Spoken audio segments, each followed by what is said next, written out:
Bueno, lo primero es que desapareció el conflicto armado y su riesgo y la violencia de ese conflicto con las FARC. Una desaparición total, una desaparición completa. No solamente se consolidó la paz en muchísimas regiones, sino que además, si bien han emergido nuevos conflictos en diferentes municipios del país, cada vez son menos los municipios donde hay ese tipo de conflictividades, por ejemplo, entre el ELN y la fuerza pública, y principalmente entre grupos armados, entre esos grupos armados, entre ellos, y cada vez más hay más municipios libres de violencia y de conflicto armado.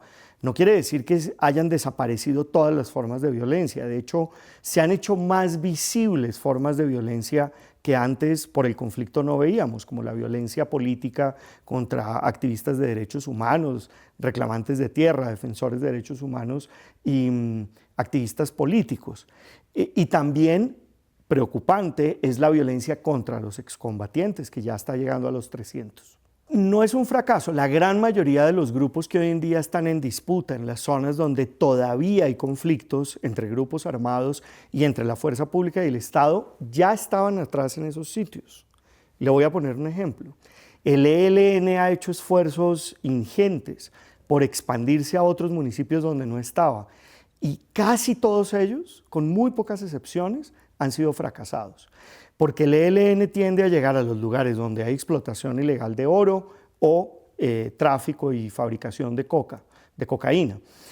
De manera que a esos lugares donde llega el ELN y, por ejemplo, lo que hizo el EPL también de tratar de llegar al Cauca, significa que se enfrentan a los grupos que ya estaban en esos sitios. De manera que yo no creo que se le pueda atribuir como un fracaso al proceso de paz el hecho de que permanezcan otros conflictos. Y insisto, la emergencia de nuevos conflictos es mucho menor que la estabilización. Déjeme darle unas cifras. Antes de la firma del acuerdo de paz, existían 394 municipios que tenían conflicto armado fuerte en Colombia. Para diciembre del 2011, por ejemplo, existía, ese era el número. En el 2015 había 352. Después de la firma del acuerdo de paz, aparecen 440 municipios que quedan completamente estabilizados. Es decir, la mayoría de los municipios del país logran estabilizarse un año después del acuerdo. Y de ahí en adelante empieza a aumentar el número de municipios estabilizados, donde no hay ningún tipo de conflictividades. Podrá haber violencia homicida, podrá haber extorsiones, pero no hay conflictividades, no hay grupos armados enfrentándose entre ellos. En el 2018, 73, 49 estabilizados en el 2019, 24 estabilizados en el 2020 y 7 estabilizados en lo corrido de este año. Esto lo que quiere decir es que cada vez más aumenta, se expande aquellos municipios que tienen estabilización. Claro, hay municipios con problemas, municipios en los que hay conflictos y emergen nuevos conflictos en otros municipios, pero el número es muy inferior. Fíjese usted que en el primer año, en el 2017, el primer año después del cese el fuego, aparecen 14 municipios con conflicto, después 10, después 21, en el 2020 12 y en el 2021 11. En total hoy en día hay 110 municipios que tienen conflictividades fuertes. Lo que ha sucedido es que se ha concentrado en esos municipios, en el Cauca, en la frontera entre Chocó y Risaralda, en el Bajo Cauca antioqueño, en Arauca, en algunos municipios del oriente del país, en particular en Guaviare y Meta, y en el Catatumbo y el Bajo Cauca antioqueño. En esos municipios se ha concentrado la actividad violenta, pero incluso en términos de niveles también ha bajado. Y le puedo decir otro dato, el número de vidas salvadas ya supera los 7.300. Si el conflicto no se hubiera terminado con las FARC, solamente con las FARC, en el 2016, en este momento estaríamos contabilizando 7.300 muertos más. Compárelo con si se hubiera terminado el conflicto durante el gobierno de Pastrana, en ese esfuerzo que se hizo en ese entonces en el proceso de paz dirigido por Pastrana. Si en ese momento hubiéramos parado el conflicto, nos hubiéramos ahorrado casi 20.000 vidas perdidas que no se hubieran perdido por el conflicto armado. De manera que yo creo que el balance es tremendamente positivo. No dejamos de tener problemas, pero la fuerza pública ha venido sometiendo a los grupos que están en conflicto en muchos municipios del país. No lo hemos hecho bien.